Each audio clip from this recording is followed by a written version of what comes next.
अस्सलाम वालेकुम बेटा। अच्छा बेटा, हमने जो है लास्ट क्लास के अंदर बेसिक अकाउंटिंग की हम वर्कशीट कर रहे थे, जिसमें हम पास पेपर्स के सवाल सॉल्व कर रहे थे। हमने दो सवाल सॉल्व कर लिए थे। और कल वाली क्लास में मुझे करवाने तो ज़्यादा सवाल थे, but due to internet issue फिर हमने एक ही सवाल करके वाइंड अप कर दिया था। आज हमारी पूरी कोशिश है कि हम मैक्सिमम दो तीन सवाल तो सॉल्व करें इस वर्कशीट के, ताकि हमारे बेसिक अकाउंटिंग के पास पेपर्स और फर्दर पक्के हो जाए। अच्छा, बिफोर स्टार्टिंग, जिस भी बच्चे को जो जो देख रहा है, जिसको भी ये अनसॉल्व वर्कशीट चाहिए ना, वो मुझे टेक्स्ट कर दे व्हाट्सएप पे, या कमेंट कर दे नीचे भाई वर्कशीट के नाम से, तो मैं अपना नंबर शेयर कर दूंगा। तो मुझे पे टेक्स्ट कर देना, तो मैं आप लोग को ये अनसॉल्व वर्कशीट शेयर कर दूंगा। अनसॉल्व भी शेयर कर दूंगा और सॉल्व भी शेयर कर दूंगा जो हम कर रहे हैं, ताकि तुम लोग भी अपनी प्रैक्टिस करते रहो और पक्का करो। ठीक है, चलो बेटा बिगिन करते हैं। लास्ट क्लास में हमने ये वाला सवाल सॉल्व करा था, और आज वाली क्लास के अंदर हम स्टार्ट करते हैं with the very next question. बेटा अगर मैं सवाल स्टार्ट करता हूँ, अगेन ये भी पास पेपर का ही सवाल है। तो क्वेश्चन में बेटा बोल रहा है, Young is a supplier of goods to Win. Young क्या कर रहा है बेटा? विन को गुड्स सप्लाई कर रहा है, विच मीन्स दैट कि यंग जो है विन को गुड्स बेच रहा है। ठीक है, तो अगर हम यंग बन के सोचेंगे तो हम विन को गुड्स बेच रहे हैं, और अगर हम विन बन के सोचेंगे तो हम यंग से गुड्स खरीद रहे हैं। तो मैंने तुम लोग को बोला था ना, ऐसे क्वेश्चंस में सबसे पहले रिक्वायरमेंट पढ़ लिया करो कि क्या बन के सोचना है। ठीक है, तो अगर मैं रिक्वायरमेंट पढ़ता हूँ तो उसने बोला है, prepare the account of Win in the ledger of Yang. यानी हम कौन है? यांग है। और यांग क्या कर रहा है? गुड्स बेच रहा है। यानी कि मतलब क्या है कि हमें हमारे कस्टमर का अकाउंट बनाना है। किसका अकाउंट बनाना है? कस्टमर का, क्योंकि हम क्या कर रहे हैं, अपने विन को गुड्स सप्लाई कर रहे हैं, बेच रहे हैं। ठीक है, तो बेटा आज वो कस्टमर का अकाउंट बना लेते हैं। बेटा जब हम हमारे कस्टमर का अकाउंट बनाते हैं तो हमारा कस्टमर हमारे लिए कौन होता है? Trade receivable, right? वो बंदा होता है जिससे हमें पैसे लेने होते हैं। और बेटा ट्रेड रिसीवेबल्स क्या होते हैं? एसेट्स होते हैं ना। बढ़ेंगे तो डेबिट हो जाएंगे, कम होंगे तो क्रेडिट हो जाएंगे। विच मीन्स दैट कि जो उसका ओपनिंग बैलेंस है बेटा, वो किस साइड पे आएगा? डेबिट साइड पे आ जाएगा। ऐसा ही है। तो अगर रिक्वायरमेंट पढ़ता हूँ तो इसने स्टार्ट में क्या बोला? Win owed $3,000 to Yang. Win को यांग को 3,000 देने हैं, हम यांग तो हमें विन से 3,000 लेने हैं। तो ये हमारा ओपनिंग बैलेंस था, तो देखो मैंने balance brought down debit side पे लिख लिया बाय 3,000। अब अगर बेटा नेक्स्ट एंट्री पढ़ते हैं, तो नेक्स्ट एंट्री पे इसने बोला, win purchase goods from Yang with a list price of $1,000। Yang allowed win 20% trade discount. Win जो हमारा कस्टमर था उसने हमसे गुड्स खरीदे हैं। ठीक है, अब देखो एग्जामिनर ने इधर कंफ्यूज करने के लिए परचेज का वर्ड यूज किया है, ताकि लोगों को लगे सप्लायर का अकाउंट बनाना है। तो भाई लेकिन हम तो यांग हैं, हमने गुड्स बेचे हैं। ठीक है बेटा, एग्जामिनर ने विन के पर्पज से डिटेल्स दी हैं और बोला है यांग के पर्पज से बन के सोचो। समझ रहे हो? तो थोड़ा कंफ्यूज किया है। आसान है। हम यांग है, विन ने हमसे परचेज किया, मतलब हमने बेचे। जब हमने इसको गुड्स बेचे तो उसकी लिस्ट प्राइस बेटा कितनी है? 1,000। बेटा मैंने लास्ट क्लास में भी बताया था, लिस्ट प्राइस का मतलब होता है बिफोर डिस्काउंटेड प्राइस। ऐसी चीज जिसमें से डिस्काउंट नहीं कटा हुआ। अब अपन डिस्काउंट कट करेंगे। कितना ट्रेड डिस्काउंट दिया है? 20%। तो 1,000 का 20% बेटा आता है 200। विच मीन्स डैट कि हमने कितने रुपए के गुड्स बेचे? 800 के। जब हमने इसको गुड्स बेचे तो हम इससे और पैसे मांगेंगे। जब हम इससे और पैसे मांगेंगे तो हमारे ट्रेड रिसीवेबल्स बढ़ जाएंगे। बढ़ जाएंगे तो किस साइड पे रिकॉर्ड कर लेंगे बेटा? डेबिट साइड पे by 800, by the name of sales, क्योंकि हमारे लिए सेल्स है। ट्रेड डिस्काउंट रिकॉर्ड नहीं होता, सिर्फ कट होता है। चलो जी, मार्च 20 पे आता हूँ, तो विन जो हमारा कस्टमर था, जो उसने हमसे गुड्स खरीदे थे, वो उसने हमें रिटर्न कर दिए।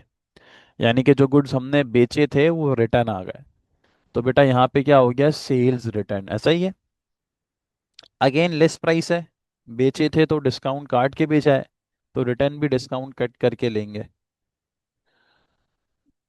200 का 20% बेटा कितना? आई थिंक से 40।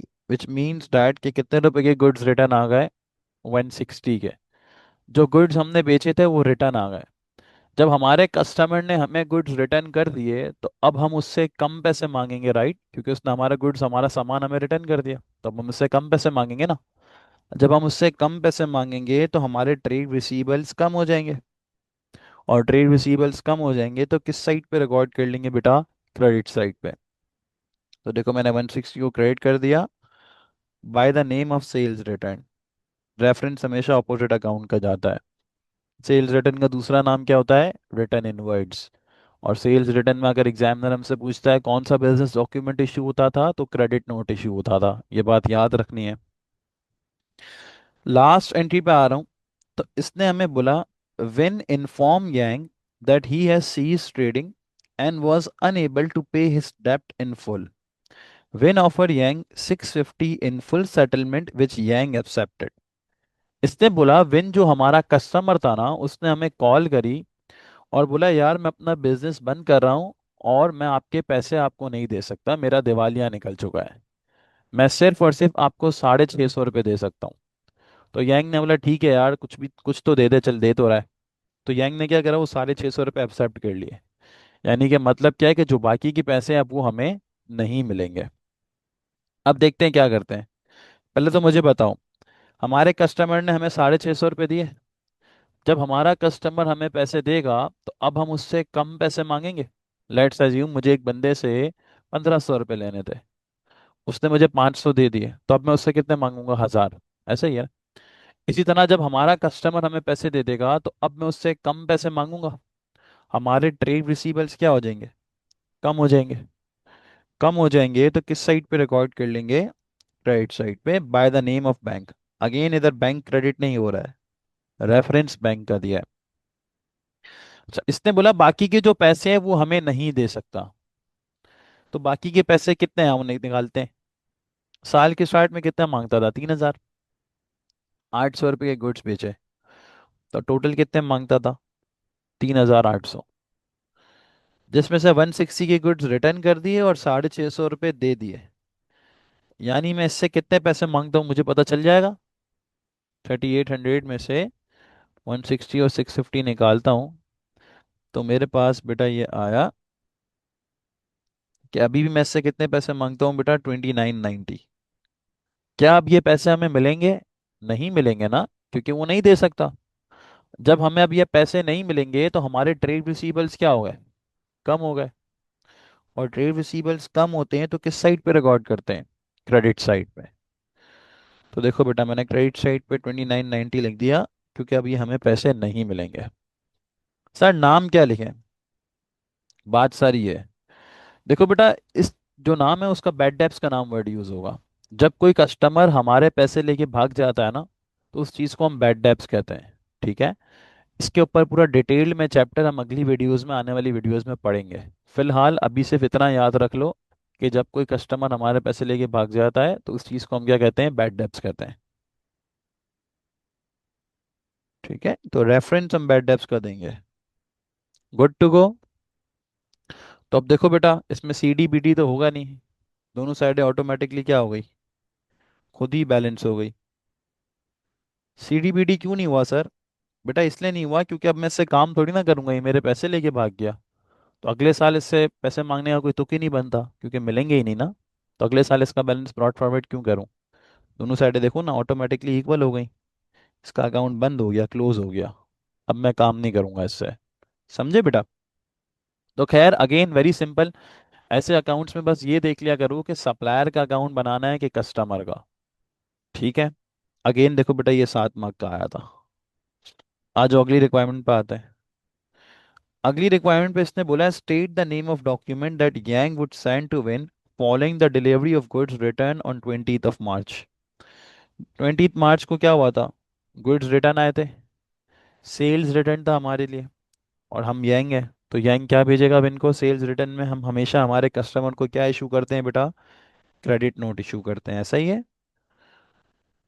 तो हम हमारे कस्टमर को क्या इशू करेंगे बेटा? Credit note. लास्टली इसने बोला, state the name of book of prime entry use to write off bad डेब्ट। जो बैड डेब्ट हुआ, अभी जो बंदा पैसे लेके भागा, उसको कहाँ रिकॉर्ड करेंगे? देखो बेटा, कैश बुक के अंदर रिकॉर्ड होता है पैसे का आना जाना। ना पैसा आ रहा है ना जा रहा है, बंदा लेके भाग गया है। ऐसा ही है। सेल्स जर्नल, गुड्स की credit sales. Purchase journal, goods की credit purchase. Sale return, purchase return भी नहीं हो रहा। तो जब ऊपर 6 बुक्स में कुछ नहीं आता, तो फिर वो चीज़ कहाँ आ जाती है बेटा? जर्नल, जर्नल में। ठीक है। तो बुक ऑफ प्राइम एंट्री बेटा हमारी क्या आ जाएगी? Journal, journal. Good to go. कोई प्रॉब्लम, कोई मसला? स्टिल किसी के कोई क्वेश्चन हो तो पूछ लेना, कोई मसले वाली बात नहीं है। अब बेटा मैं आगे बढ़ रहा हूँ नेक्स्ट क्वेश्चन की तरफ। अगेन इसमें भी ट्रायल बैलेंस बनाना है, और 16 मार्क्स का बॉक्स आया है। ठीक है। आ जाओ बेटा। बेटा अगर सवाल स्टार्ट करते हैं तो सवाल में इसने बोला, जेन started his business on 1st October 2012 with a motor van of $1,500, shop fixtures 250, and cash 500. To start the business, she had borrowed $600 from Peter. ठीक है। इसने हमें बोला है कि ट्रायल बैलेंस बनाओ और किसकी वैल्यू निकालो? कैपिटल की। जैसे लास्ट क्लास में भी मैंने सिखाया था कैपिटल कैसे निकालते हैं। कैपिटल कैसे निकलता है? एसेट्स में से लाइबिलिटीज को माइनस करके। तो मेरे सबसे पहले देखो, अगर ट्रायल बैलेंस बनाना है तो सबसे पहले क्या है? Motor van. मोटर वैन क्या होती है बेटा? एसेट होती है। तो किस साइड पे रिकॉर्ड कर लेंगे बेटा? डेबिट साइड पे। फिर शॉप फिक्सचर्स, अगेन एसेट है, डेबिट साइड पे। कैश, अगेन एसेट है, डेबिट साइड पे। पीटर से लोन लिया है, ये हमारे ऊपर लाइबिलिटी है, तो किधर आ गया? क्रेडिट साइड पे। और बेटा कैपिटल, कैपिटल भी अगेन बेटा किधर आता है? क्रेडिट साइड पे, राइट? क्योंकि कैपिटल की जो नेचर होती है वो कौन सी नेचर होती है बेटा? क्रेडिट नेचर होती है। अच्छा, ट्रायल बैलेंस का एक रूल क्या होता है कि डेबिट साइड और क्रेडिट साइड का जो टोटल है वो हमेशा क्या आना चाहिए? सेम आना चाहिए। तो अगर मैं डेबिट का टोटल करता हूँ तो बेटा ये आ रहा है आपका 2250। क्रेडिट का भी यही आना चाहिए, लेकिन क्रेडिट का आ कितना रहा है? 600 आ रहा है। तो जितने से डिफरेंस आ रहा है बेटा, वो मेरा क्या हो जाएगा? कैपिटल का बैलेंस। जो 2250 और 600 का डिफरेंस क्या है? 1650। तो ये मेरा कैपिटल हो गया। कैपिटल मैंने बेसिकली निकाला कैसे? सारे एसेट्स में से लाइबिलिटीज को माइनस कर दिया तो कैपिटल आ गया। सही है। 4 मार्क का था। आगे इसने हमें कुछ डिटेल्स दी हैं। इसने बोला, Jane buys and sell goods on credit. She maintained a full set of accounts. The table below shows the transactions. अच्छा, इसने ट्रांजेक्शन्स वगैरह दी हुई हैं, और हमें हर ट्रांजेक्शन को पढ़ के ये बताना है कि कौन सी बुक ऑफ प्राइमेंट्री यूज हो रही है, कौन सा अकाउंट डेबिट होगा, कौन सा अकाउंट क्रेडिट होगा। बेसिकली डबल एंट्री भी बतानी है, और कैपिटल पे अफेक्ट बताना है। हम कैपिटल कैसे निकालते हैं ये बात याद रखना, एसेट्स में से लाइबिलिटीज को माइनस करके। अब देखो बेटा, सबसे पहले इसने लिखा, purchase goods $600 on credit from Punto. हमने पुंटो से क्या करा है? गुड्स उधार पे खरीदे हैं। जब हम गुड्स उधार पे खरीदते हैं तो कौन सी बुक ऑफ प्राइम एंट्री आती है? Purchase journal. और जब बेटा हम गुड्स खरीदते हैं तो परचेज अकाउंट डेबिट हो जाएगा, क्योंकि गुड्स आ रहे हैं, एसेट बढ़ रहे हैं। और पुंटो से उधार पे खरीदा है, लाइबिलिटी बढ़ रही है, तो पुंटो का अकाउंट क्रेडिट हो जाएगा। तो डबल एंट्री सिंपल जो हमने बचपन में सीखी थी, परचेज डेबिट, पुंटो क्रेडिट। अब किसका इफेक्ट पूछ रहा है बेटा? कैपिटल का। अब देखो बेटा, जब मैंने गुड्स उधार पे खरीदे तो मेरे पास गुड्स आए, मेरे एसेट बढ़ गए। कितने से बढ़ गए? 600 से। लेकिन मैंने गुड्स उधार पे खरीदे हैं ना, तो मेरी लाइबिलिटी भी तो 600 से बढ़ गई। तो बेटे ओवरऑल कैपिटल पे क्या आया? No affect. ठीक है, एसेट भी 600 से बढ़े, लाइबिलिटीज भी 600 से बढ़ी, तो एसेट माइनस लाइबिलिटीज 0। ठीक है। आगे आ रहा हूँ। Sold goods for 750, cost price 300, on credit to Yuan. हमने क्या करा है? युआन को गुड्स उधार पे बेचे हैं। जब मैं गुड्स उधार पे बेचता हूं तो कौन सी बुक्स ऑफ प्राइम एंट्री आती है बेटा? Sales journal.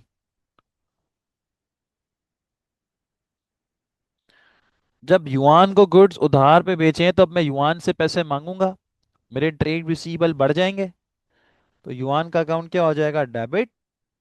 और सेल्स अकाउंट क्या हो जाएगा? क्रेडिट। क्योंकि जब मैं सेल्स करता हूँ तो मेरी इनकम बढ़ती है, और इनकम बढ़ती है तो क्रेडिट होती है। ये बोल रहा है कैपिटल पे अफेक्ट बताओ। Again a very simple thing. जब मैंने गुड्स उधार पे बेचे तो मेरे पास से गुड्स चले गए, मेरे एसेट कम हो गए। मेरे पास कितने रुपए वाले गुड्स गए? 300 रुपीज के गुड्स मेरे पास से चले गए। तो मेरे एसेट्स कितने से कम हो गए बेटा? 300 से कम हो गए, क्योंकि मेरे पास से 300 वाले गुड्स चले गए। लेकिन मैंने गुड्स बेटा बेचे किस पे? उधार पे। जब मैंने गुड्स उधार पे बेचे हैं तो मैं सामने वाले बंदे से पैसे मांगूंगा, मेरे ट्रेड रिसीवेबल बढ़ जाएंगे, मेरे एसेट बढ़ जाएंगे। वो कितने से बढ़ेंगे? 750 से। क्योंकि मैं 750 मांगूंगा ना, मेरे ट्रेड रिसीवेबल बढ़े, मेरे एसेट बढ़ गए। तो 300 वाले गुड्स गए तो एसेट कम हो गए, और 750 आने हैं तो एसेट बढ़ गए। तो ओवरऑल बेटा मेरे एसेट्स कितने से बढ़े? 450 से। बेसिकली ओवरऑल मुझे कितने का फायदा हुआ बेटा? $450 का फायदा हुआ। सही है। 300 वाली चीज 750 की बेच दी। तो जब मेरे एसेट्स 450 से बढ़ गए, तो मेरा कैपिटल भी कितने से बढ़ जाएगा? 450 से। ठीक है। तो 450 का बेनिफिट हुआ, इसलिए कैपिटल को हमने 450 से बढ़ा दिया। Clear scene? आगे आओ। आगे बोला है sold all shop fixtures for cash 200। हमने हमारे शॉप फिक्सर्स बेच दिए कैश की सूरत में, $200 आए। जब बेटा हमने शॉप फिक्सर्स बेचे तो हमारे पास पैसा आया। पैसे का आना जाना कौन सी बुक्स ऑफ प्राइम एंट्री में रिकॉर्ड होता है? Cash book. अच्छा बेटा, जब पैसा आया तो मेरा कैश का अकाउंट बढ़ गया, एसेट बढ़ गए, तो कैश का अकाउंट डेबिट, और शॉप फिक्सर्स क्या हो जाएंगे बेटा? क्रेडिट। अच्छा, शॉप फिक्सर्स क्यों क्रेडिट हुए? क्योंकि मेरे पास से शॉप फिक्सर्स चले गए, मेरे एसेट्स कम हो गए। अब बोल रहा है कैपिटल पे अफेक्ट बताओ। बेटा जब मैंने शॉप फिक्सर्स बेचे तो मेरी जिंदगी से मेरे शॉप फिक्सर्स चले गए, मेरे एसेट कम हो गए। लेकिन बेचे किस पे? कैश पे। तो कैश आया, विच मीन्स दैट कि मेरे एसेट बढ़ भी गए। तो ओवरऑल इफेक्ट क्या हो गया? जीरो। एक तरफ एसेट कम हुआ, एक तरफ एसेट बढ़ा। इसीलिए बेटा कैपिटल पे क्या हो जाएगा? Again no effect. अब आगे आते हैं बेटा। आगे बेटा इसने बोला paid wages by cash 150। Again wages पे कर रहा हूँ कैश के थ्रू, और पैसे का आना जाना कौन सी बुक्स ऑफ प्राइम एंट्री में जाता है बेटा? Cash book. वेजेस पे करिए तो वेजेस क्या होता है? एक्सपेंस। और एक्सपेंस हमेशा क्या होता है? डेबिट। पे किसके थ्रू करिए? कैश के थ्रू। कैश जा रहा है तो कैश क्या हो जाएगा? क्रेडिट। तो डबल एंट्री क्या बना ली बेटा? Wages to cash. कैपिटल पे अफेक्ट पूछ रहा है। वेजेस कैश के थ्रू पे करी तो मेरे पास से पैसे चले गए, मेरे एसेट्स कम हो गए। जब मेरे एसेट्स कम हो गए तो मेरा कैपिटल भी क्या हो जाएगा? कम हो जाएगा बेटा। क्लियर सीन बेटा? कोई प्रॉब्लम, कोई मसला? लास्ट पे आ रहा हूँ बेटा। Yuan return goods valued at $100। अब युआन कौन था? वो बंदा था जिसको मैंने गुड्स उधार पे बेचे थे। उस बंदे ने क्या करा? मेरे गुड्स मुझे रिटर्न कर दिए। बेसिकली सेल्स रिटर्न हो गया। और सेल्स रिटर्न में कौन सी बुक्स ऑफ प्राइम एंट्री आती है बेटा? Sales return journal. क्या आती है बेटा?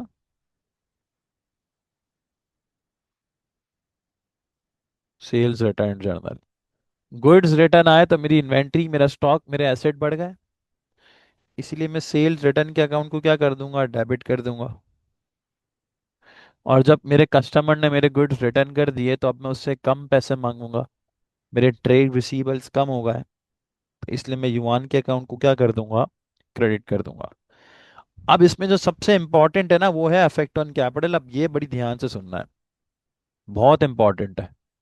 देखो जब युआन ने मेरे गुड्स मुझे रिटर्न करे, तो दो पॉइंट्स हैं, ये मैं गलत पॉइंट डिस्कस कर रहा हूँ अभी, कि बच्चे क्या गलती कर रहे हैं। तो बच्चे सोचते हैं कि सर युआन ने जब गुड्स रिटर्न करे तो हमारे पास गुड्स आ गए, हमारे एसेट्स 100 से बढ़ गए। गुड्स आ गए ना, मेरी इन्वेंट्री बढ़ गई। सिमिलरली जब उसने गुड्स रिटर्न करे तो अब मैं उससे पैसे नहीं मांगूंगा, मेरे ट्रेड रिसीवेबल, मेरे एसेट कम हो गए। तो बच्चे बोलते हैं सर ओवरऑल नो अफेक्ट। एक तरफ इन्वेंट्री एसेट बढ़ गए और एक तरफ एसेट कम हुआ है, तो नो अफेक्ट आएगा। बेटा ये गलत है। उसकी वजह ये है कि युआन ने जब आपको गुड्स रिटर्न करे ना, तो आप अपनी इन्वेंट्री को सेलिंग प्राइस पे नहीं बढ़ाओगे, आप अपनी इन्वेंट्री को कॉस्ट प्राइस पे बढ़ाओगे ना। ये 100 रुपये तो सेलिंग प्राइस है ना। युआन ने 100 रुपये के गुड्स रिटर्न किए, तो 100 रुपये के गुड्स उसने खरीदे थे ना, हमने उसको प्रॉफिट रख के बेचे थे। हम हमारी इन्वेंट्री को क्या प्रॉफिट वाली वैल्यू से बढ़ाएंगे? नहीं ना, कॉस्ट प्राइस से बढ़ाएंगे ना हम हमारी इन्वेंट्री को। तो ये 100 रुपये की चीज हमें कितने की पड़ी थी ये निकालना जरूरी है। ऐसा ही है। अब इसके लिए तुम लोग को ऊपर आना पड़ेगा, ध्यान से सुनना है। हमने करा क्या था, 750 रुपये के बेचे थे, और उसकी कॉस्ट प्राइस थी कितनी, 300 थी मेरा बेटा। विच मीन्स डैट कि हमारा प्रॉफिट कितना था, 450 का हमारा प्रॉफिट था। तो प्रॉफिट की मैं जो है परसेंटेज निकाल लूं कि कितना परसेंट हमने प्रॉफिट रखा अकॉर्डिंग टू सेलिंग प्राइस, क्योंकि ये भी सेलिंग प्राइस है ना, नफे वाली अमाउंट है। तो 450 कॉस्ट थी, डिवाइड करवाता हूँ सेलिंग प्राइस से, 750 से, और परसेंटेज निकालनी है तो multiply by 100, profit upon selling price into 100। तो सेलिंग प्राइस के अकॉर्डिंगली मुझे पता चल जाएगा मैंने कितना परसेंट नफा रखा था। तो 450 अपॉन 750 इंटू 100, बेटा ये आ रहा है कितना परसेंट, 60%।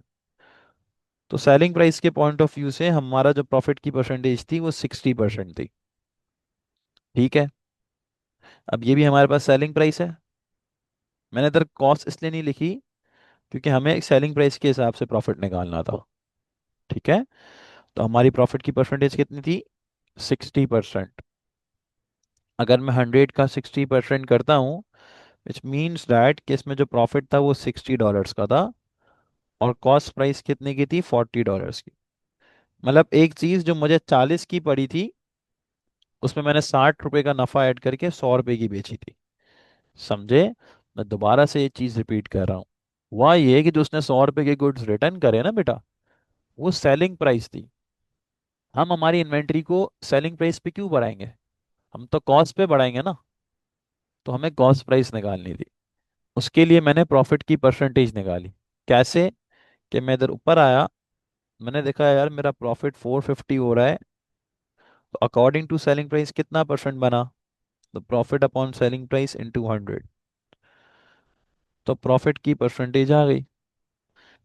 तो मैंने निकाल लिया कि इसमें हमारा प्रॉफिट 60 का है, which mean that cost price कितनी है, 40 है। समझे? तो जो तुम्हारे पास गुड्स रिटर्न आया ना, उसकी कॉस्ट 40 है। जब गुड्स रिटर्न आए, तुम्हारी इन्वेंट्री, तुम्हारा स्टॉक, तुम्हारे एसेट्स बढ़ गए कितने से, 40 से, 100 से नहीं। समझे बेटा? दिमाग लगाना है पेपर में। तो तुम्हारे एसेट्स कितने से बढ़े बेटा, 40 से। और जब उसने गुड्स रिटर्न कर दिए, तो अब तुम उससे पैसे नहीं मांगोगे। तुम्हारे ट्रेड रिसीवेबल्स क्या हो गए, कम हो गए कितने से, 100 से, क्योंकि तुम्हें अब 100 रुपये नहीं मिलेंगे, वो तुम्हें 100 रुपये नहीं देगा। तो तुम्हारे एसेट्स एक तरफ 40 से बढ़े, एक तरफ 100 से कम हुए। तो ओवरऑल कितने का नुकसान हुआ, 60 रुपये का नुकसान हो गया। समझे बेटा? कि जो गुड्स रिटर्न है उसमें नफा 60 रुपये का था, अब रिटर्न आए तो वो नफा नहीं कमा सकते ना, तो नुकसान हो गया 60 रुपये का। समझे? स्टिल अगर ये चीज़ क्लियर ना हो तो मुझे व्हाट्सएप पे टेक्स्ट कर देना, मैं डिटेल में समझा दूंगा तुम लोग को। गुड टू गो वाला सीन है। तो देखो बेटा, ये डब्बे कभी कभार बहुत टेक्निकल हो जाते हैं, बट इसमें होता प्योरली बेसिक्स ही है। ये भी प्योरली बेसिक मैथ्स ही टेस्ट किया था इसने, अगर देखें तो हमने आज की क्लास में बेटा 2 सवाल किए। अगली क्लास में बेटा मैं इसके 2-3 सवाल और करवाऊंगा, और फिर हम जो है इस बेसिक्स की वर्कशीट को वाइंड अप करेंगे। ठीक है, कुछ सवाल तुम लोग ने करने होंगे क्योंकि ये ऑलमोस्ट 30 पेज की वर्कशीट है। मैं 15 पेज कराऊंगा, 5 साल के पेपर्स, और बाकी 5 साल के तुम लोग करना। जो भी क्वेरी हो मुझे व्हाट्सएप पे भेज देना फिर। ठीक है। तो इंशाल्लाह मिलते हैं अगली क्लास में। Good to go, take care, अल्लाह हाफिज़।